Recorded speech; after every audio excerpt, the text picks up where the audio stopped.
اس کو جنت میں داخل کر، یہ نام کی برکت۔ لیکن آج ہم چھوٹا دل کر لیتے ہیں، چھوٹا دل کر لیتے ہیں۔ رازق اللہ ہے کہ محمد سے وفا یہ سب سے بڑی چیز ہے۔ صحابہ نے وفا کر کے دکھائی، عقیدت کر کے دکھائی۔ اس لیے لکھا ہے علماء نے سرکار دو عالم صلی اللہ علیہ وسلم کے بنیادی 3 حق امت پر۔ پہلا حق محبت، امت کو رسول اللہ سے محبت ہونی چاہیے، اور محبت کا یہ عالم کیسے بخاری کی حدیث ہے کہ لا یؤمن احدکم حتی اکون احب الیہ من والدی و ولدی والناس اجمعین۔ تم میں سے کوئی شخص کامل مومن اس وقت تک نہیں ہو سکتا جب تک کہ میں اس کی نظر میں اس کے ماں باپ سے، اس کی اولاد سے، ساری انسانیت سے زیادہ محبوب نہ ہو جائے۔ سب سے زیادہ میں محبوب اس کی نظر میں ہوں گا۔ یہ پہلا حق محبت۔ اور دوسرا عقیدت، رسول اللہ کے ساتھ عقیدت کا یہ عادت، محبت چھچوری محبت نہیں، عقیدت والی محبت، جو صحابہ کو عقیدت رسول اللہ سے۔ حضرت عمر فاروق رضی اللہ تعالیٰ عنہ ریشمی کرتا پہن کے مجلس میں داخل ہوئے۔ آپ نے کہا عمر، مردوں کے لیے ریشم حرام ہے، یہ کرتا جو تم نے پہنا یہ ٹھیک نہیں۔ آپ خاموشی سے مجلس سے نکل گئے، کرتا اتارا، راستے میں تنور جل رہا تھا، وہ روٹیوں کے تنور میں ڈال دیا، اور دوسرا کرتا پہن کے مجلس میں آ گئے۔ رسول اللہ نے پوچھا ہے عمر اس کرتے کا کیا ہوا؟ کہا جی میں نے تندور میں ڈال دیا۔ کہا کہ تندور میں ڈالنے کی ضرورت نہیں تھی، بچوں کو دے دیتے، گھر میں عورتوں کو دے دیتے، عورتوں کے لیے ریشم کی اجازت تھی۔ کیا فرمایا اللہ کے رسول، جس کپڑے پر آپ کی نظر غضب پڑ گئی، اب عمر کو گوارا نہیں ہے کہ وہ میرے گھر بھی داخل ہو۔ آپ کی ناراضگی کی نظر پڑ گئی اس پر، بس اب گوارا نہیں ہے، آگ ڈال۔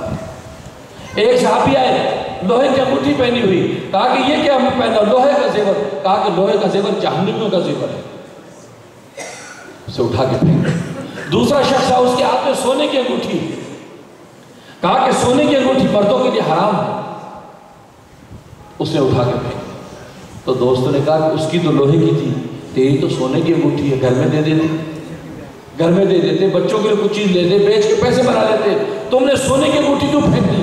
اس نے کہا کہ جس انگوٹھی پر خدا کے رسول کی ناراضگی کی نظر پڑ گئی، اب مجھے گوارا نہیں کہ انگوٹھی میری انگلی میں قائم رہے۔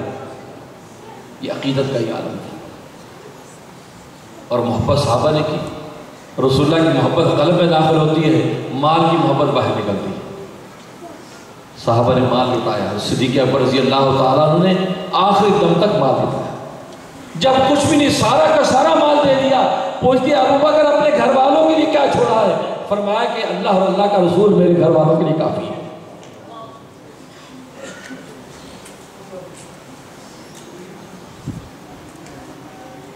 اور اطاعت کا یہ عالم ہے کہ سرکار دو عالم صلی اللہ علیہ وسلم نے ایک مرتبہ صحابہ سے فرمایا کہ بیٹھ جاؤ۔ عبداللہ بن مسعود رضی اللہ تعالیٰ باہر ہیں، باہر کے دروازے سے بھی اندر داخل ہو رہے تھے، آپ نے درمیان میں پیچھے کھڑے ہونے والوں سے کہا کہ بیٹھ جاؤ۔ آواز عبداللہ بن مسعود کے کان میں وہاں پڑی، وہیں بیٹھ گئے۔ آپ نے بعد میں دیکھا کہ ابن مسعود وہاں بیٹھے، بلا لیا، کہا ابن مسعود میں نے تجھے نہیں کہا تھا، میں نے تو ان لوگوں سے کہا تھا جو مسجد میں ادھر ادھر کھڑے۔ کہا کہ اللہ کے رسول آپ کی آواز میرے کان میں پڑی کہ بیٹھ جاؤ۔ پھر ابن مسعود کے گھٹنوں میں طاقت نہیں تھی چلنے کی، میں وہیں بیٹھ گیا۔ رسول اللہ کا بیٹھ جاؤ، اب ابن مسعود چلے، یہ مجال ہی نہیں۔ اب یہ لاجک بعد میں پوچھے جی کیوں بیٹھ جاؤ، کیا وجہ؟ نہیں، جیسے آج ہمیں بیماری ہے، یہ رسول اللہ کی سنت ہے، اجی سنت کیوں ہے، کیا وجہ ہے، لاجک کیا ہے اس کا؟ آج کا تو دنیا میں یہ ہوتا نہیں۔ عشق اس کو کہتے نہیں، محبت اس کو نہیں کہتے۔ اللہ اور اللہ کے رسول نے کہہ دیا، بات ختم ہوگی، بس اس پر قربان۔ رسول اللہ کی سنت کے اندر سارے کمالات، اس لیے کہ قرآن کریم میں اللہ تعالیٰ فرما رہے ہیں لَقَدْ كَانَ لَكُمْ فِي رَسُولِ اللَّهِ أُسْوَةٌ حَسَنَةٌ، رسول اللہ کی زندگی میں تمہارے لیے بہترین نمونہ ہے۔ اور یہاں عربی انشاء کے مطابق فی رسول اللہ کو مقدم ذکر فرمایا، اس سے حسن کا معنی آتا ہے کہ بے شک رسول اللہ ہی کی زندگی میں تمہارے لیے بہترین نمونہ ہے، کسی اور کی زندگی میں نمونہ حیات ہو ہی نہیں سکتا۔ کہ محمد سے وفا تو نے تو ہم تیرے ہیں، یہ جہاں چیز ہے کیا لوح قلم تیرے ہیں۔ تو حقیقت یہ ہے سرکار دو عالم صلی اللہ علیہ وسلم کی برکت سے قرآن کریم ملا، اور یہ قرآن کریم کی دولت ایک ایک حرف پر 10 نیکیاں، اور ایک روایت میں فرمایا ایک حرف پر 30 नेकियां अल्लाह तबारक व तआला अता फरमाते हैं। हदीस में आया कि अलिफ लाम मीम जब बंदा पढ़ता है अल्लाह तबारक व तआला उसके लिए 30 नेकियां लिखते हैं। फरमाया कि मैं नहीं कहता अलिफ लाम मीम एक हर्फ है, बल्कि अलिफ हर्फुन, लाम हर्फुन, मीम हर्फुन, ये 3 हर्फ हैं। जब अलिफ लाम मीम बंदा पढ़ता है 30 नेकियां लिखी जाती है कुरान करीम की अज़मत। और एक रिवायत में फरमाया कि अलिफ लाम मीम पढ़ने पर 90 नेकियां लिखी जाती हैं। जब बंदा अलिफ कहता है तो उसकी ज़बान से 3 हर्फ निकलते हैं, अलिफ लाम और फा, 30 नेकियां। लाम जब कहता है तो लाम अलिफ और मीम 30 नेकियां। मीम जब कहते हैं तो 3 हर्फ निकलते हैं, मीम या और मीम, 30 नेकियां, 90 नेकियां अलिफ लाम मीम पर मिलती है। ये वो कुरान करीम।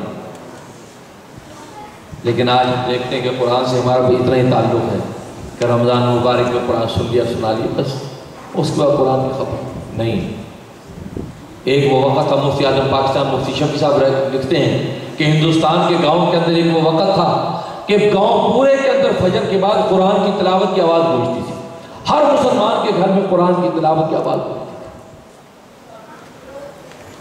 और फरमाया कि हम 7 भाई थे, हमारे घर में कोई भी शख्स बगैर सुबह को कुरान की तिलावत किए हुए काम पे नहीं जाता। वालिद और सब भाई कुरान की तिलावत फजर बाद कर रहे हैं, वालदा तिलावत कर रही हैं, तिलावत करके अब नाश्ता तैयार कर रही हैं, सब भाई बारी बारी नाश्ता कर रहे हैं और काम को जा रहे हैं। लेकिन फरमाया कि पूरी ज़िंदगी कभी कुरान की तिलावत का नागा नहीं हुआ। और आज हम देखें बरसों बरस गुजर जाते हैं, ऊंचे ताक पे कुरान रखा होता है, कभी उठाना हो तो हाथ भी नहीं पहुँचता। कुरान से जब बेवफाई करेंगे तो वही हाल होगा जो है। सही मुस्लिम की हदीस है, इन्नल्लाह यरफ़अ बिहाज़िल किताबि अक़वामन व यज़उ बिआख़रीन। अल्लाह तबारक व तआला इस कुरान की वजह से कौमों को बुलंदियाँ अता फरमाते हैं और इस कुरान ही की वजह से कौमों को पस्त कर देते हैं। आज उम्मत मुहम्मदिया को जो पस्ती का सामना है ये सिर्फ कुरान के साथ बेवफाई की वजह से। हम आज हर किताब पढ़ेंगे, हर अखबार पढ़ेंगे, हर नावल पढ़ेंगे, हर डाइजेस्ट पढ़ेंगे, खबरें सारी रखेंगे, लेकिन कुरान की खबरों की हमें खबर नहीं, कुरान के किस्सों की हमें खबर नहीं, कुरान की तिलावत की हमें खबर नहीं। जिसके नतीजे में जब कुरान के साथ उस उम्मत की बेवफाई होगी तो हदीस में फरमा दिया, कुरान से जिस कौम ने बेवफाई की ये कुरान उसको पस्त कर देगा। आज पस्ती की वजह यह है और कोई वजह नहीं। हम बहुत सी पॉलिटिकल वजह बनाते रहते हैं, बस यही सबसे बड़ी वजह है। कुरान हदीस में बता दिया, सही मुस्लिम की हदीस, कुरान से हमारी वफा नहीं है। हमारे घरों में कुरान की कितनी गूंज जाती है, हम कितना कुरान की तिलावत करते हैं, कोई खबर नहीं। अल्लाह अकबर। एक वो वक़्त था कि पूरी उम्मत के अंदर कोई भी कुरान की तिलावत का नागा नहीं करता। इसलिए ये पल्ले बांध लो कि कुरान की नेमत रमज़ान में अल्लाह ने अता फरमाई, कुरान की तिलावत का कभी नागा ना हो, भले एक आयत रोज तिलावत करके जाए, एक आयत। इसलिए कुरान की एक आयत में भी वही असर जो पूरे कुरान में। सुबह काम पे जाने से पहले पढ़ लो अलिफ लाम मीम, एक आयत हो गई, रख के चले, क्या मुश्किल है। दूसरे दिन का ज़ालिकल किताबु ला रैब फीह, कर दीजिए, हुदल लिल मुत्तकीन, एक एक आयत रोज पढ़ते रहो, लेकिन नागा ना हो, इसलिए कि पूरा कुरान शहर ही शहर। तो मेरे वालिद रिज़्वी शहीद इस्लाम हज़रत मौलाना मोहम्मद यूसुफ लुधियानवी नव्वरल्लाहु बरकतहु क़ुद्दिस सिर्रुहु फरमाते हैं, मैं जब आलिम बन के अपने गाँव में आया तो हज़रत के वालिद चौधरी अल्लाह बख्श वो नंबरदार थे गांव के। तो सुबह गांव की मस्जिद के अंदर फजर के लिए पहुंचे हैं, तो कहा कि मेरे वालिद साहब ने कहा कि मौलवी यूसुफ साहब दर्स कुरान दे दो ज़रा। तो मैंने कुरान खोला, तो कुरान खोल के मैं मुख्तलिफ जगह से वर्के पलटने लगा। तो वालिद साहब ने कहा कि पंजाबी में कहा कि मौलवी साहब की टोल दो, क्या ढूंढ रहे हो। तो मैंने कहा जी वो कोई मुनासिब कोई सूरत निकाल रहा हूँ दर्स के। कहा कि उन्होंने पंजाबी फौरन मुझे कहा कि मौलवी साहब एक कुरान का सारा गोडी घोड़ा है, जेड़े पासों चक मारोगे मिठा ही मिठा है। कुरान का सारा गोड़ी घोड़ा है, जेड़े पासों चक मारोगे मिठा ही मिठा। कुरान खोलो तो शुरू कर दे सारा कुरान। अल्लाह अकबर। हज़रत फरमाते बस वो दिन और आज का दिन हमने खुद देखा, हज़रत ने कभी सूरत और सफ़े पलटे नहीं। जहाँ किसी ने कहा कि हज़रत दर्स देना है, हज़रत कुरान यूँ खोला बिस्मिल्लाह पढ़ के जो सामने आ गया वहीं से दर्स शुरू कर, कहा कि सारी ज़िंदगी इस पर अमल कर रहा हूँ।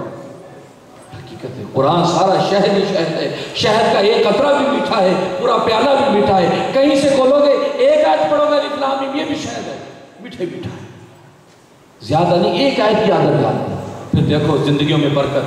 کاروباروں میں برکت، عزت و عافیت میں برکت پھر دیکھو، اس لیے کہ آج قرآن کے ساتھ بے وفائی کے نتیجے میں امت پست